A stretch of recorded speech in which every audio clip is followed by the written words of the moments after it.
Concrete driveways require a lot less maintenance. You want to keep them nice and clean, but more importantly, you want to make sure you seal up any cracks that you may have, especially a crack like this. Now, this is called a cold joint, where this slab and this slab were poured at different times, and no matter what you do, it's going to crack. And here's what's important about sealing that crack up, is that if you allow rain to get in this crack, sooner or later it's going to affect the integrity of the soil below it, and this will start settling and cracking. I've seen it 100 times. Here's all you have to do. Just take a screwdriver and just kind of scratch away at any debris you may have in the crack. Then a wire brush to really clean it up real well.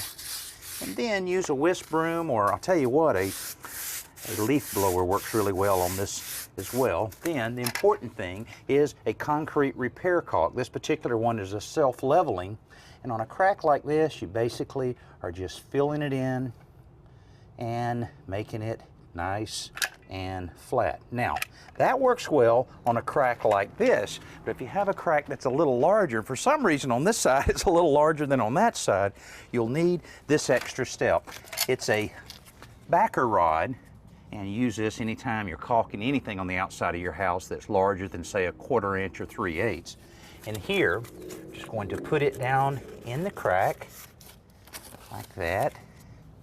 Screwdriver, push it down about 1/2 inch.